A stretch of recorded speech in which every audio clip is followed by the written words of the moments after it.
lounging, son. Welcome back to the Comic Lounge. My name's Ryan, and with me today, I have a very special guest. I have Noah Van Sciver with me, and one of the best cartoonists in the biz right now, one of my favorites, and it's a pleasure to have you on the show, man. Thanks for having me.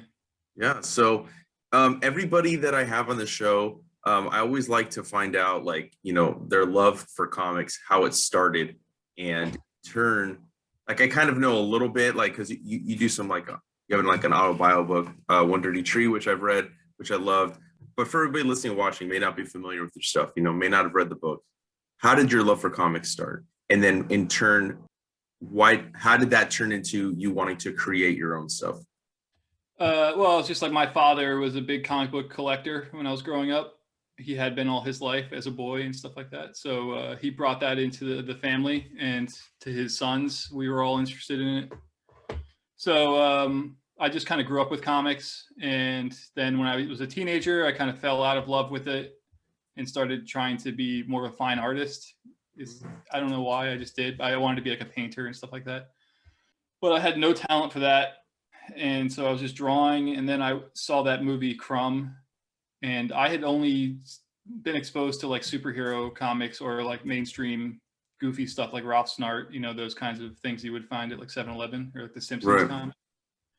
And then, yeah, so then when I saw that documentary, I found out about like underground comics and that whole movement and how it was like more of a personal art form and things like that. So I started to try to do that with my art instead, just to create my own stories. And it felt more natural. It worked out for me. And so I just kept doing it, still doing it. So when you got back into comic books, because I think most people, you know, I feel like I'm close to your generation. Like superhero stuff is your kind of gateway drug into books. I don't know many people, unless you get into comic books, like as a teenager. You got in as a kid, it's most likely superhero comic books. But when you got back in, what were some of the first comic books that, besides the ones you mentioned, that really kind of re-sparked that love and kind of got you passionate again about it? Well, you're all right. Okay, so I got this book, Rebel Visions. Somebody gave it to me to read, and I discovered underground comics, and that book was published by Fantagraphics Books. So I went and looked at their catalog, and it was like the world of alternative comics kind of opened up to me. And at the forefront of that world at that time was like Daniel Clowes and like the Love and Rockets, Hernandez Brothers stuff. And Pete Bagg, of course, you know, Hate and everything like that. So really it was this book that had come out around that time called 20th Century 8-Ball that collected a lot of like the random goofy stuff that Dan Clowes had done for 8-Ball. Mm-hmm. And, you know, I just was talking about this on Facebook the other day because I just pulled that book off my bookshelf again to reread it. And I realized like how much that book had inspired me, how much I've been ripping that off like for the past 15 years, you know. It's so much of it, like his point of view and just the wise guy aspect of it and stuff like that, and the humor, and I totally internalized that when I read that as a young man, and I ripped it off. So that was one of the biggest. 8-Ball was one of the biggest things for me. And then I wanted to start my own comic book like that, and I started a comic called Blammo, which I still do, which is like in that tradition of like a one-man anthology comic, you know. I mean, I got that. I know there was a Kickstarter recently where some of the early Blammo stuff is being reproduced, and I made sure to scoop that up. But, you know, I know it's going to be a minute before I get it, so I'm very excited to check it out, because actually the way I discovered your work was through Uncivilized. Oh. So you know, like I found them because of Ginseng Roos, Craig Thompson, right? Mm-hmm. And the publisher, Tom Kaczynski, he sent me some other stuff, and one of them was One Dirty Tree, and I'm like, dude, this is awesome, you know. And then I kind of fell down the rabbit hole and then checked out obviously one of your most famous works, Fante Bukowski, and I absolutely love that book.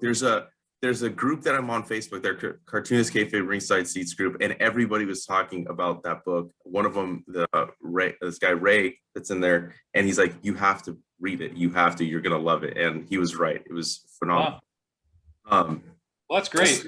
That book is nominated for 2 Eisner Awards right now. I know. Congratulations. So, Yeah, and I picked it up before the Eisner nomination, so I wasn't trying to like jump on a bandwagon. I'm happy to say, you know. Thank you. Yeah, but I would love to kind of like pick your brain a little bit on One Dirty Tree and Fante Bukowski in terms of, because they're two very different things. Not similar. One is more autobio. Why did you want to tell kind of your story in One Dirty Tree? What was the kind of genesis behind telling that specific story and that specific kind of those times in your life from your early childhood, and you kind of talk about, you know, all the way into when you're cartooning as a professional? Well, honestly, like when I turned 30 years old, that's when my comics really shifted. I started taking like a look back on my 20s. And then from there, like I'll look back on my whole life. And I kind of needed to do some kind of therapy, or something. So that book wasn't meant to be a book. I had a Patreon and I was just writing out, I was just drawing out like memories from my life, things that I was trying to trace, like how I got to where I am and at that point in my life, where I came from, the last relationship I had, which is the one in that book, which was just a total disaster. It was so stupid. And I just wanted to kind of figure all this stuff out. Like, this is where I came from. How did that affect me later on in life in this relationship that I'm in? I felt like I had this problem where I kept trying to force a family. Like I kept trying to, I call it like my wilderness years. I was just kind of lost, and I felt like I had like this family complex about me, where like I'm like constantly trying. I don't want to be alone. I want to be a part of something, and I couldn't pull it off. And so I kept getting into these relationships that I would try to make. I would try to jump them up a few steps before they were, you know, try to make them more serious than they were supposed to be, or than they could have been. And when I started to go back and think about my life and how I was raised in a really big family that fell apart when I was a young man, like when I was 10 years old, and I started thinking about like, did that affect me in some way, that like I miss this? Like I feel like I need to be a part of some kind of tribe in some way, or is that why I'm trying to start my own family, because I want to get a chance to start over? You know, it had a lot of thinking about things. So I was just drawing these comics and posting them on my Patreon with no intention of publishing them. But what happened was, this Italian publisher named Igor, who had been reprinting the Fante Bukowski comics in Italy, he left the publishing company that he was at, Coco Nino, to start his own company. And it was sort of like a Jerry Maguire thing, where he was like, who's coming with me, you know? So he wrote to me like, I'm starting my own company. Are you coming with me? Like, and I was like, I don't have anything new. All I have is this like stuff I've been posting on my Patreon. And I showed him some of those, and he was like, well, if you can figure out a way to organize this into like a coherent story, then I'll publish it. So I thought like, well, it's kind of embarrassing stuff to be published in a book, but it's Italy, so I'm not going to hear about it anymore, you know? So I did, I sat there and worked on it and figured out like how to put it together so that it kind of worked. Like, I can put a little bit of my childhood here, and then we'll flash forward to this, you know, right before I became like a full-time cartoonist and I was in this relationship or whatever, you know? So I figured out a way to piece it together so it worked as a story, and handed it over to him, and he published it there under the title 133, which was the home address that I grew up in. And then a couple of years later, Tom Kaczynski, this is such a long story, man. Are you sure? I want to hear it. Yeah. I mean, I love hearing these stories, if you don't mind. Oh, okay. So Tom Kaczynski, a long time ago, like 5 years, before that or whatever, we were signed together at the Fantagraphics booth, and he had started Uncivilized, and he said, "Hey, if you have anything like a mini comic or something that you want me to publish, we should do it together." And I was like, "Yeah, that'd be great. I'd love to do that." And then I just never did it. And so he reached out to me and was like, "Do you have anything I can publish of yours now?" Like, I remember we talked about this a long time ago. Once again, the only thing I had was this book that was in Italy that had been published like a year and a half, I guess, before that, and it hadn't really done that great. It was just kind of, it's just there, you know. So I was like, well, you can publish this book, and we retitled it One Dirty Tree, which is what we used to call our house because it was so shitty. Instead of 133, it was like a dumb, anyway. So yeah, so I let Tom publish it, and I felt very embarrassed about it. yeah, I don't know. It just seemed too personal. I didn't really want to hear about it from anybody. I didn't want to read any reviews of it. It got mixed reviews. Some reviews, like a lot of people really like it a lot, but then a lot of people don't like it. So I don't know. Yeah, I just feel like it's a really loaded thing. Like I don't know if I would reprint it. It's hard for me to talk about it because there's stuff in it that I'm kind of ashamed of that I published, and there's stuff that's kind of embarrassing.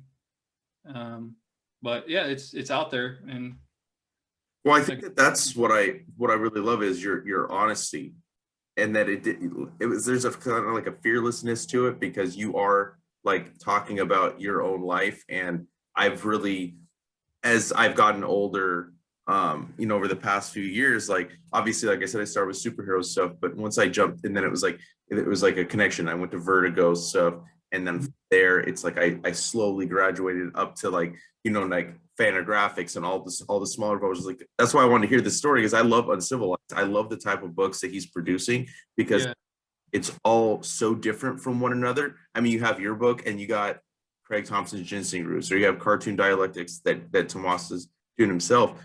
Yeah, I just think it's this is the kind of work that I want to read now. It's like I still read superhero stuff, but these are the kind of projects that I really am gravitating towards, like stuff like what you're putting out. Fantagraphics has become my favorite publisher. And that's why, like Fante Bukowski, I'm so glad that I picked it up when I did. I breezed through that. I could not put it down. It's like 500 pages. I couldn't put it down. I mean, I had to because I had to go to sleep, but I think I read it in 2 days. I just sat there for like hours, just like poring over it. It's such a great book, and so well deserved for the Eisner nomination. I want to know, like, because this book is about an artist, and he's so like, he just thinks he's like kind of like God's gift to the world, kind of. You know what I mean? Like he's the shit. Everybody should recognize it, and I think it's hilarious. You're even in the book. You put yourself as a character, which I felt like doesn't happen till like the second half of the book. I thought that was funny as well. It really is. It's a very addicting read. I don't know how else to kind of describe it. It's like you start and you don't want to finish. And I want to know a little bit about the genesis of this story as well. And the way it was produced is separate books, obviously, over a period of time. Did it originally come out from Fantagraphics as well? Was that how it was first produced? That's all good. Yeah. So Fante Bukowski was a character that I had made up in my sketchbook, making fun of the kinds of guys that I was around in Denver, Colorado, like in like the zine world. I'd be trying to sell my mini comics like a zine convention. There was always like hey, there's a poetry reading like happening after the zine fest. Like, let's go to that. And there'd always be like a guy like that. Always. So like, I just was making fun of a character. Like, all right, I get it. It's like this like guy who's in his 20s who loves these two writers basically, and like is faking it about everything else. He's never read anything else really. And so I was on Tumblr in those days. And I was just posting that stuff on my Tumblr, and I just kept going with it. And I worked at Panera Bread at the same time. That was my day job. Like I was making sandwiches for a living. And during my breaks, I would sit down with some receipt paper and just try and write like a gag for that day with this character. And it worked out in that I put together like enough pages that I'd been serializing on my Tumblr to put together a small book that was about, I think it was like 70 or 80 pages long. And Fantagraphics had just published a book of mine called Saint Cole. And so they were like, yeah, okay, we'll also publish this if you want, like as a little book. It was just supposed to be like sort of like a little extra thing. And they published it, and it like sold out. They did 3 printings of it. It became so popular. So I did a second one where this time I was like, all right, well, now I'm going to flesh out the character a little bit more and like make a better story. Because the first book isn't really such a story. It's just kind of like gags, and this guy trying to be a writer and he's failing and all this stuff. And then he runs away from home, I think. Yeah. So the second book, I'm like, all right, let me flesh this out a little bit more. And I moved him to Columbus, Ohio, where I had just moved. And then I just kind of made fun of Columbus, Ohio, like made it seem like it was like this city where all the great writers for some reason live or whatever. And so So I did that, and then that book went over pretty well. Like as I was going, it kept building. Like the character kept gaining this like cult following, where I was getting like a lot of fan art sent to me and stuff like that. So then I did one last book. I don't really know. Yeah, I don't know. I just did like one last book where this time I'm like, well, this time I'm going to explain how he, who he is. Like, because I was getting some people saying like, why would he want to be like a alcoholic writer from the 70s if he's like in the 2000s? Like, what does a guy in the 20s care about? This shit like that. That's like so unrealistic. So I explained that like, yeah, but even when he was, in his teens or whatever, he was emo. Like, but emo was already over. Like, he's just always catching on to trends in like his search for identity that are like long gone and like just irrelevant. So we just did those 3 books, and then Fantagraphics asked me if we should collect them because they all sold like really well. So they were like, let's put out like a big omnibus of that stuff. So we did it, and it came out the day that all the bookstores closed during quarantine. Oh, So it was okay. like this fucking nightmare. I was like, God damn, like I just wasted all this money from Fantagraphics. They probably put $50,000 into publishing this book, and then like there's nowhere to sell it. Like, holy shit. So I started the YouTube channel, and just to try and get some kind of recognition about the comics I was doing, and that helped a lot. So anyway, I'm just rambling, but yeah, that's the story. Yeah, and I mean, like, every writer or cartoonist I talk to always says how much, like you write what you know, and how much you put yourself in there. And like I said, you put yourself in the book, but how much of like, because I know the first book, like you said, like you can see that it's like little mini like one-shot stories kind of, right, collected and get a more of a narrative moving forward the next 2 books. But how much more of, let's say, yourself or like the kind of people you knew did you start to add in to help flesh out the book when you were? There's so many experiences of my own in that character, because I was that guy who, if I knew like a famous author was going to be doing a reading at town, I would bring my comics there. And then during the signing, I wouldn't even bring one of his books up to sign. I would just show up just to give him my comics. Like I wasn't even supporting him, but I still was like, here's my comics. Like, with the kind of underlying message there, like, if you could help me out, I would appreciate it. Like I put this in the book, but like I went up to Dave Eggers, tried to give him some of my mini comics, and it was just like the most awkward thing ever. He was like, "Oh, something to read on the plane, great," and he doesn't care. He doesn't want this shit. It's like, please put me in McSweeney's. Yeah, I think like just the whole journey of him trying to like hand his zines to anybody, like when he gets like 50,000 of his zines printed, and he's just trying to give them out throughout the last half of the book. The book is just full of so much humor and so much. It's just it really is one of my favorite reads of this year. Wow. I just read it. I didn't even know that that it came out right before. I had heard of the book once I discovered One Dirty Tree a couple of years ago, but I didn't know that it just got collected. I just happened, I guess, get lucky that it was out by the time I was ready to pick it up. So, that's sort of, I did that too. I had self-published my mini comics when I was living in Denver. mm-hmm. There's this like the main street in Denver is like 16th Street Mall. It's like an outside mall. It's really long, and like there's all sorts of people there. There's like guys trying to sell you their hip hop CDs and like people playing music on the street. And I would go there with my mini comics and try and give them to people, like I was like a Jehovah's Witness or something. It's like, have you heard the good word? Take my comic, please. And you still are self-publishing stuff. Like, Mm-hmm. What is for you as a creator? What are the pros and cons between like publishing through a Fantagraphics or publishing through Kilgore, Uncivilized, as opposed to just like creating something, publishing it, and selling it directly to your fans? What are the differences for you? Well, there's a lot of different reasons to do it. I like the idea that this belongs to me. I like that I can just self-publish something, and if somebody gets a copy of it, they got it directly from me and not from even a store, because I don't want to. I tried my hardest not to sell these mini comics in stores. I just want them just directly from like a big cartel that I can just send you directly. Mm-hmm. One of the things was that I had a really tough financial year in 2020. So like I got that money, they give you like the stimulus check. Mm-hmm. And I was like, all right, with this stimulus check, I'm going to self-publish a mini comic with it. and that's what I did with it. And that way I was able to like survive a little bit longer on that money than I would have if I had just had whatever it was, $1,200 or something, you know?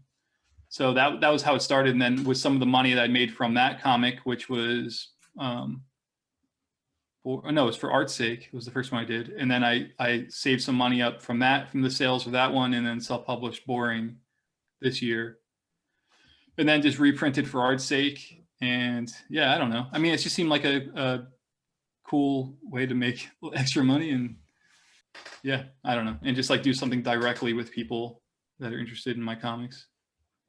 Yeah, I mean, I think I like being able to directly support a creator. I think that's another reason that Patreon has become really big in terms of, I mean, maybe I'm just now noticing it, but there's a lot of cartoonists on Patreon, and that's pretty much the only people I'm supporting on Patreon, because yeah, I love being able to see art first, even though, you know what I mean? I love being able to directly kind of build that it's a direct support as opposed to me like going to the bookstore, right, and picking up one of your books. Like you seeing the support directly to you.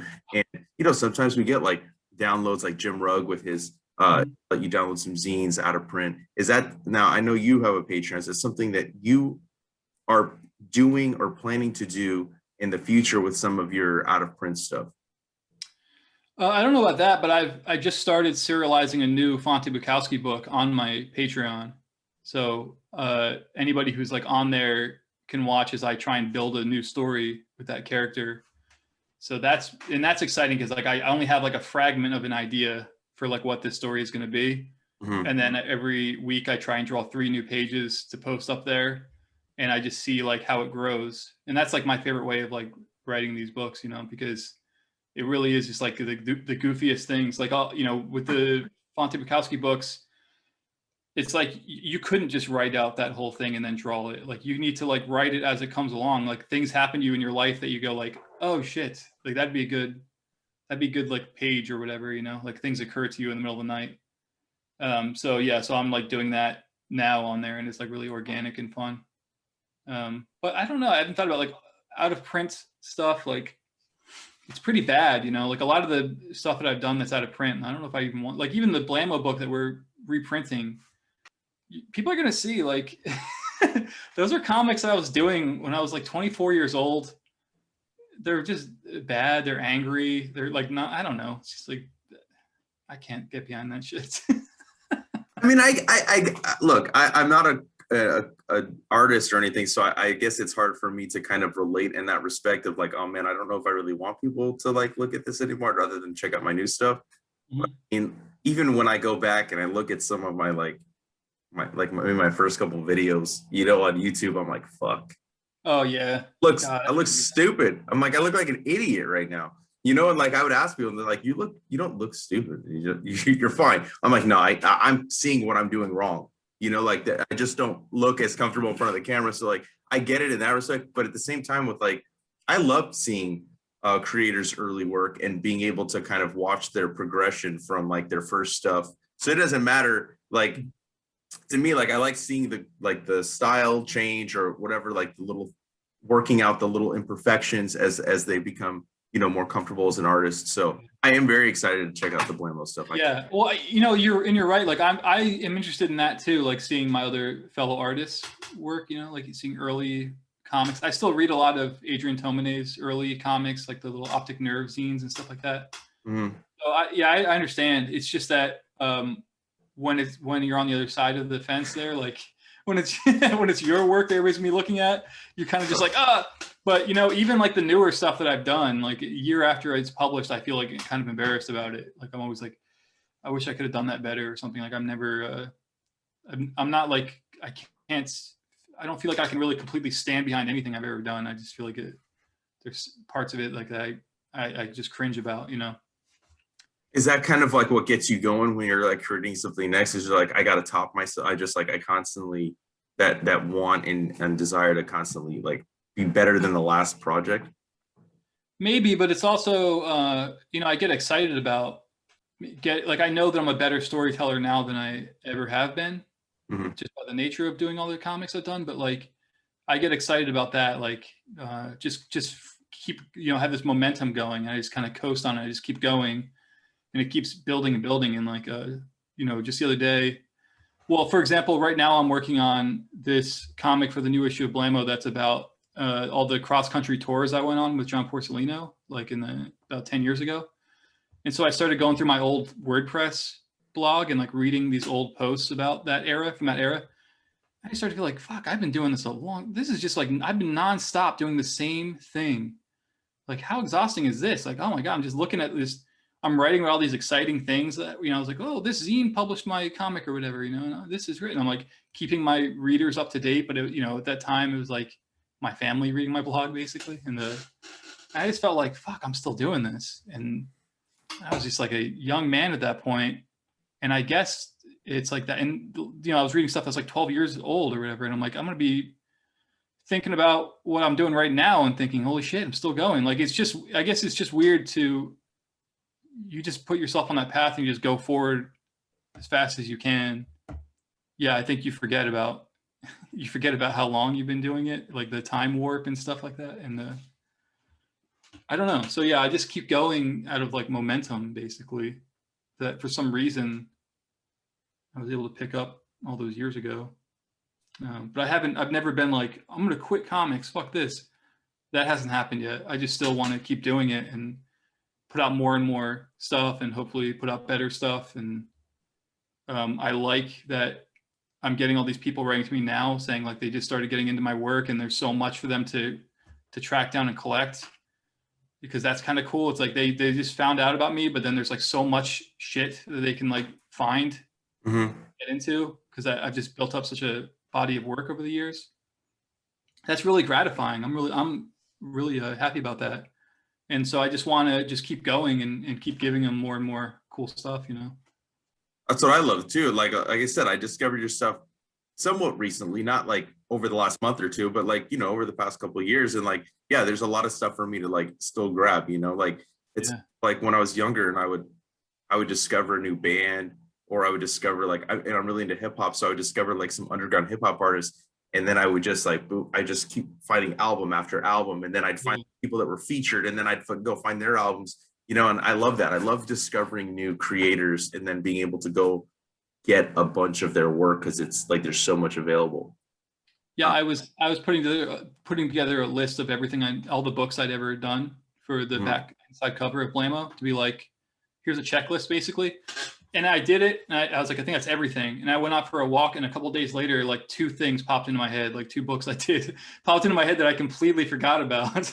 I was like, oh shit, I forgot to put this on that list. Like, oh my God. It's like, how much, it's crazy. It just like, you just keep, every year you just keep thinking up new things to put together. And that's the way I live. But also like this is my career. So like, I'm constantly thinking of new projects to work on and stuff like that.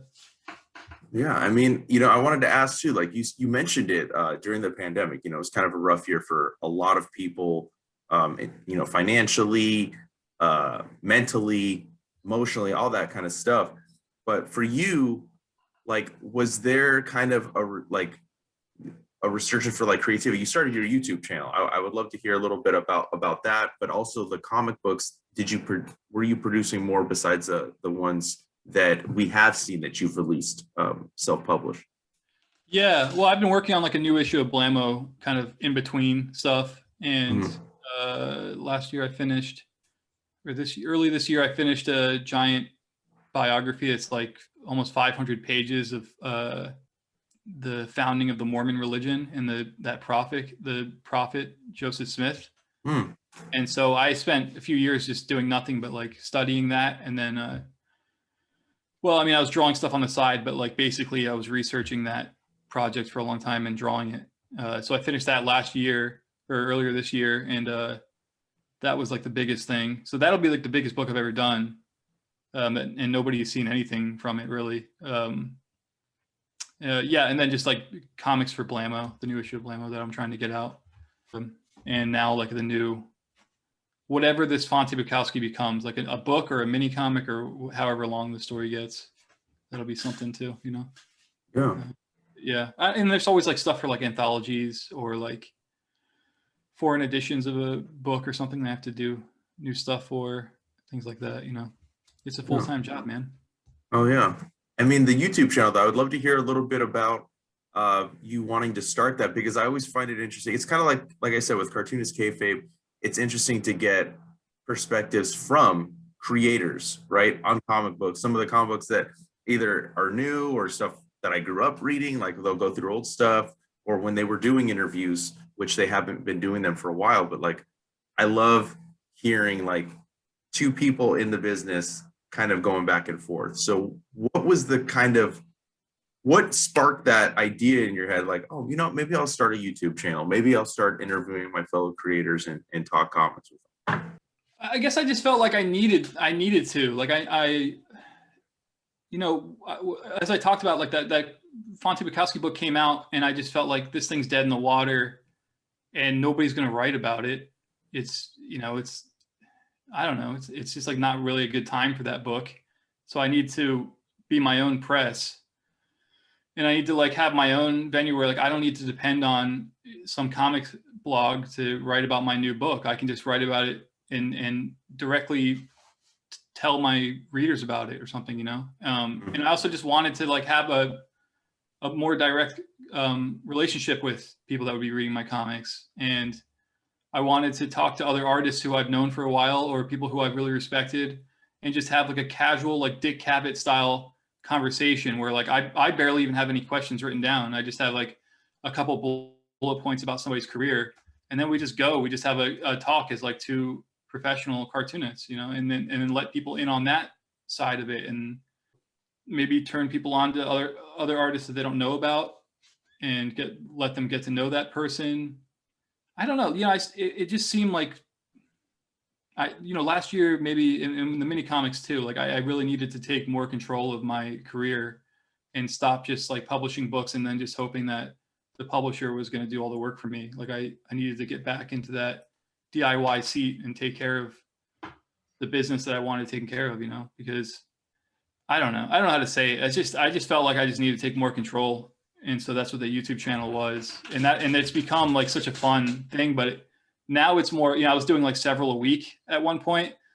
And then like, you know, life changes. Like I remember like I got married in October, and like that was the whole thing. Like, oh, now I'm a married man, you know, like, and then like now I'm having a baby in September. So it's like all these like life things have been happening like in the middle of this, trying to keep up this like comics channel and all this stuff. So now the videos have trickled out to like maybe one a week, and that's just how it has to be. I just don't have that much time left anymore, you know.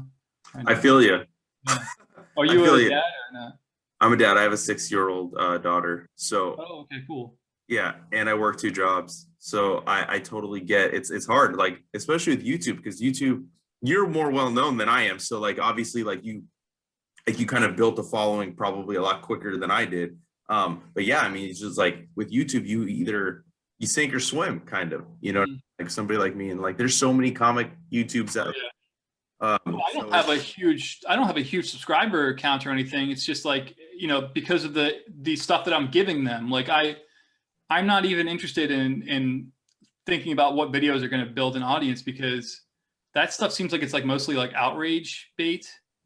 Like I have to get like into the outrage stuff, and like I don't give a shit about that. Like I just kind of want to talk to cartoonists and like give the world that instead. Like I remember the Igor Taveri one that I did, Igor, to that video. He's like a very famous Italian comics author, but there was like no English interviews with him. So I felt like I need to do one with him so that exists for anybody who wants to know about this guy in America. They can watch it because he's a very important artist, and he's one of the best cartoonists ever. Mm-hmm. So that's where I'm coming from. Like, oh, let me do a video about some like obscure cartoonist, or let's talk to Michael Tisserand about George Harriman, you know? And I'm not thinking about what views I'm going to get. I'm just thinking like, I'm going to be able to put this out there for anybody in the future who needs this, anybody who's interested in comics history, or just knowing more about who this cartoonist is as a person, you know? So, and that unfortunately doesn't rack up huge numbers on YouTube, but the people that watch it get more out of it. Like people really interact with it, and they really appreciate it and stuff. So, and I appreciate it. I mean, I think it's really fun. So it's the kind of stuff that I would have been into when I was a young cartoonist. Yeah, I mean, it's quality over quantity. You know what I mean? Like that's definitely what I feel. I mean, I don't feed into the speculator videos that are Mhm.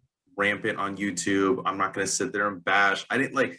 To me, I don't understand why somebody does a YouTube channel just to bash on stuff. You know, like I You get start. huge subscribers doing I that though. mean, well, I guess that's me where I'm not going to like kind of sell out my morals. You know what I mean? Like I started because I love comic books. Mhm. I'm passionate about comic books. So why am I going to sit there, take time, shit on stuff, and then Yeah. spend more time editing that and Mhm. putting it out into the world? I feel like there's enough hate and anger Mhm. that I don't want to be a part of that. So that's Yeah. why I really love channels like yours. You know what I mean? Like you're sharing your love and you are introducing me to people that I don't necessarily know. And I think that that's really cool. It's kind of what I've tried to do. Uh, Yeah, well, alternative comics have a big PR problem. Like, there's just no mechanism for it in the way that the yeah. mainstream comics industry has, because the mainstream comics industry is owned by two corporations, mega corporations. Mhm. So little people like Fantagraphics, I mean, it's run out of a dirty old house. There's no like, if there's any press, if the New York Times writes about one of their books, that's a big deal to them.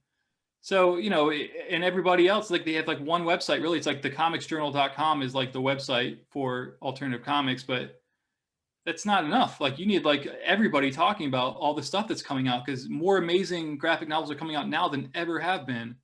So, it's like we're just kind of guys like me and you are like just helping that small little thing grow and get some exposure and stuff.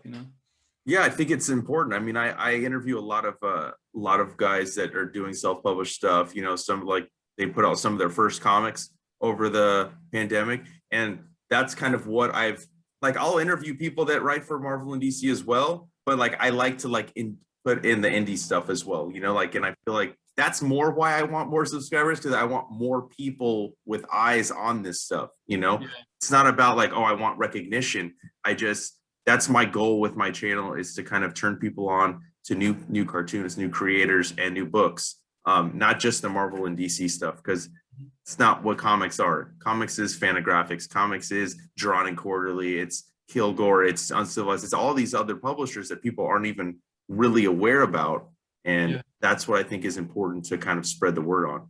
Yeah, it's a weird thing about American culture. Like comics means a genre to people. Like comics equals superheroes to people in this country. Mhm. It's so, and but you go anywhere else in the world, it's like not that way at all. They don't like superhero comics is like just a certain like sect of if you go to Europe or whatever, it's like you go to a comic shop there, it's mostly like medieval comics, honestly. They got a big medieval thing there. I don't understand.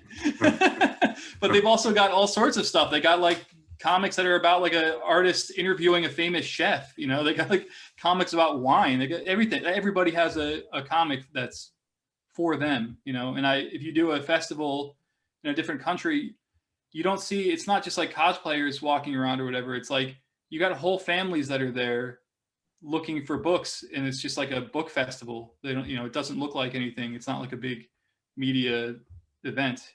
So that's just the American culture, and we're stuck in it. Yeah.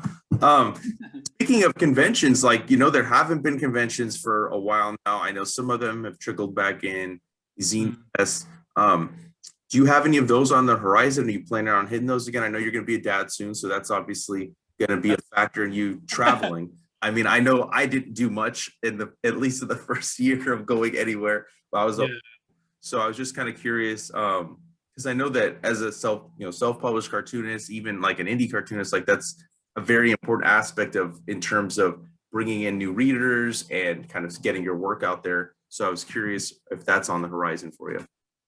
I don't have any. I had a whole bunch lined up for me that all got canceled in 2020. That was a real bummer. But like for the next year, I don't have anything scheduled because I don't even know what alternative conventions are happening right now. I don't know if anything really is. I don't think anything's announced that they're coming back yet. It's all like kind of on YouTube right now. Like they're doing like the Zoom festivals.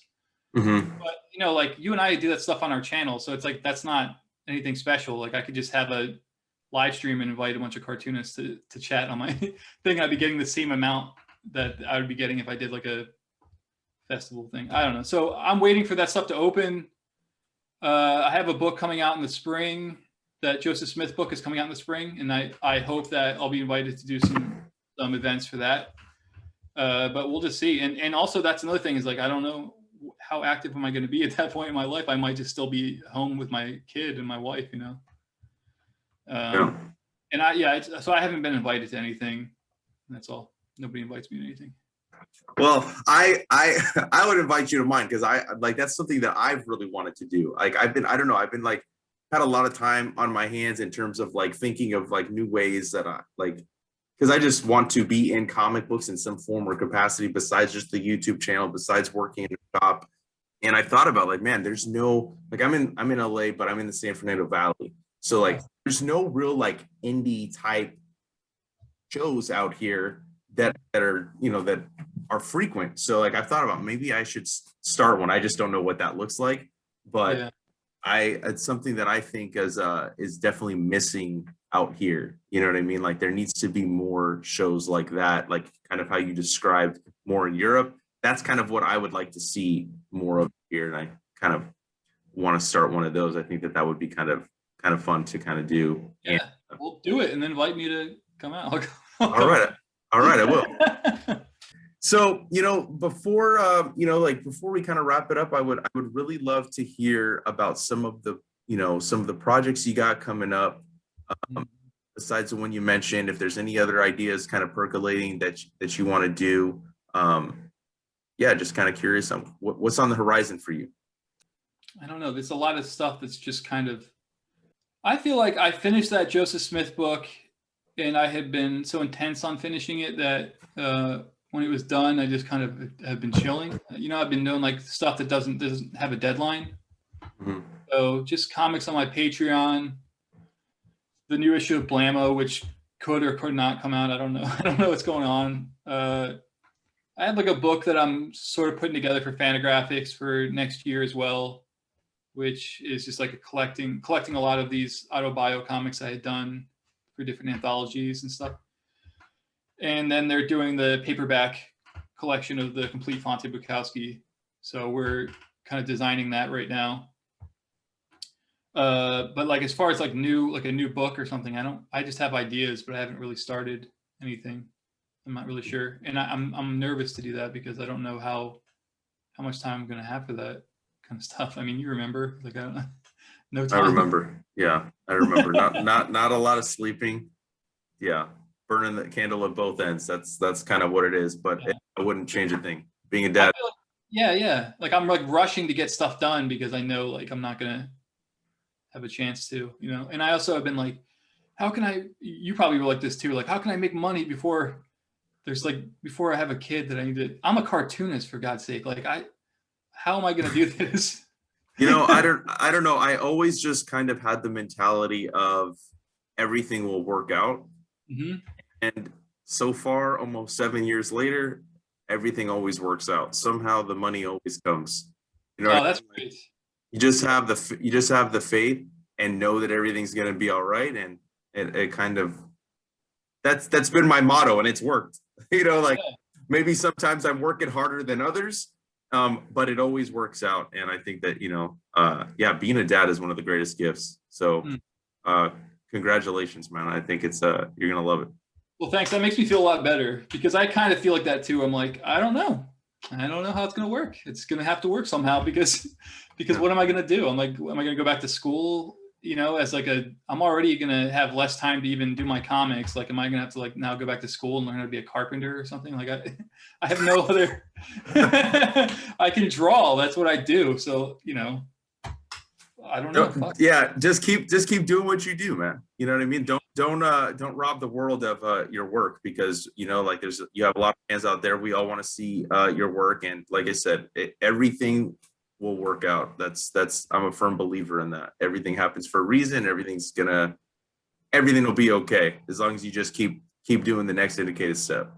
Oh, I'm gonna remember you said that, and I'm gonna come back to you if things don't work out. Okay, yeah, you can blame me if things don't. So, you know, one more quick question. I want to know. I always like doing this more for selfish reasons because this is how I discover new stuff. What have you been reading lately? What cartoonists are you currently into that that you want to, maybe give some recs out for? Actually, as a matter of fact, I have 2 mini comics here that I really liked. The first one is called Francis Bacon, and it's drawn by E.A. Bethia. Okay. Really, really great. This was published by Domino Books. I follow her on Instagram, and her Instagram's amazing. It's like really inspiring drawing work, sort of artsy. I don't know, punk. I don't know how else to describe it. Sort of like in a similar school as like if you're like really into like the Gary Panter style of cartooning, I would say track down her work. And then the next one, Pascal Girard in Quebec. This is a comic called Apartment Number 3, and it's really funny. He's a Drawn and Quarterly cartoonist. Okay. He does some mini comics every once in a while. He has a new book that just came out from Drawn and Quarterly called Rebecca and Lucy, which is about a woman and her newborn baby, and they're trying to solve this mystery that happened in her town, like with one of her neighbors. And this one's about him being a cartoonist who lives in a basement apartment, but he's kind of obsessed with this woman that lives in the other apartment. So he's like, I don't know if you can see, but like he's peeking out of his little window. Yeah. At her all the time. And it's her trying to figure out who this guy in the basement apartment is, who's always, like kind of spying on her and stuff. It's really funny. It's great stuff. Another one, if you're talking about mainstream comics. I was talking more indie, but you can shout out the mainstream too. Oh, okay. Well, let me bring up another one that I've been reading, actually, that I read on vacation with, and I got really into. This is Dennis the Menace Goes to Hawaii. Yes. I know people think like, oh God, Dennis the Menace, ew. The cartooning in here is so fucking good. It's awesome. I have the actual comic I have. Oh, you do? Oh, okay. Yeah. So it's like, it's so good. And you just want to, like, I brought a sketchbook with me on vacation, and then just this book. And I was just copying the drawings out of here, like just like the folds in the clothing and stuff. It's just so beautiful. I don't know. I became like a big fan of this, and I just picked it up by chance. Like, oh, it's a Dennis the Menace book. It had a quote on the back from Dan Clowes. So I was like, okay, maybe this is going to be good. And yeah, it didn't let me down. It was really great. Another indie. Let's see what else I have next to me. I have a pretty solid bookshelf here. Oh, here we go. Here's one that you probably haven't seen. Okay. Whoop. You seen this? Boston Corbett? No. 3 volumes. Okay. Slipcase book. It's the craziest fucking comic, man. So each one's like a little paperback book, and the comics are like kind of sparsely drawn. But it's really weird. It's like really weirdo stuff. It's another one sort of like E.A. Bethia that, like, if you really just want some weirdo shit, like, you got to track down this. Like, it's just amazing that this thing even exists. Okay. And I always like recommend it to people. It's just I don't even know if the story really makes a lot of sense. It just kind of goes all over the place, but it's just a weird object. Yeah, I really love that book. And then I don't know if we should shout this out or not, but let's just do it anyway since I have it right here. This is that Art Spiegelman Street Cop. Yes. He illustrated this story by Robert Coover, and it's just like illustrated throughout by him. Awesome. It's a pretty cool. Yeah, it's a pretty cool little object. The next part of the Art Spiegelman conversation that I have on my channel is mostly about this book and his process of working on it. Because his process of working on comics is really intense. Like he's very self-critical, and he goes through several steps to get the drawing exactly how he wants it. And that's not at all how I work. I'm just like, the first try wins for me. I won't even pencil sometimes. I'm like, there you go, that one's good. I'm like, well, the reader needs to bring their imagination. The reader needs to be very forgiving, I feel like, if they're reading my comics. They need to constantly forgive me for things. They go, I know that's supposed to be a hand, but it doesn't look like a hand, but I forgive him. That's what I ask of my readers. So yeah, I don't know. That's all the stuff I have around me. Of course, yeah, no, thank you. Yeah, I don't know. Especially now, like, man, I get so many cool people send me their cool comics in the mail because when people have ordered copies of my comics through my Big Cartel, I just stamp a mailing address for myself on it. So if they want to send me their comics, and a lot of them do, and I've been so thrilled by that, like seeing what other people, the people that are watching my channel, are working on, you know. So it's a really cool, like, little community thing, you know. I don't know. I just love it. I have so much fun with that stuff. Yeah, I think it's awesome, and that's what I was kind of, you know, saying earlier, is that, you know, like supporting the Patreons, supporting a creator directly, like you kind of, there's a community that's built that you don't get when you're just buying a book at a bookstore. I mean, obviously, like there's a need for that as well, but I really like this other aspect of, like, you know, with the indie cartoonist. So yeah, I'm excited to pick up some of the stuff that you got on the Big Cartel. I haven't had a chance yet, but definitely gonna do it. I've like written down everybody's, because I don't even have like a label maker or anything, so I just have to sit down and hand write out all the envelopes. So like I've like handwritten like everybody who watches my channel's name at one point, I'm sure. That's awesome, dude. Yeah. So, you know, before I let you go, I would love for you to share where everybody can find your stuff. You know, all the links that you want to give the shout out to, and I'm going to drop them down below for people. Okay. Well, yeah. Check out my Patreon, especially as I'm about to become a dad, and I'm not sure how my cartooning is going to go. The Patreon's probably going to become really important, so please do support that. And I do update it very often, so it's a fun thing. Like, I don't know, it's a cool thing to follow. And then my Big Cartel, where I do sell my self-published mini comics through, you can only get from there, and then in the future you'll only be able to get them on eBay. And then yeah, and then my YouTube channel. This is really the only three things. I don't have like a website or anything. I think those are just the three. Okay. The three links. And then your Instagram? Yeah, you can follow that if you want to. Okay. Okay.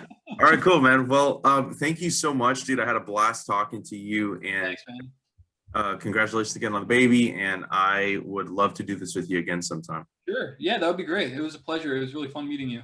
And I love those paintings. Great, man. That's awesome. Tell your wife that I love her paintings. I will. I'll let her know right now.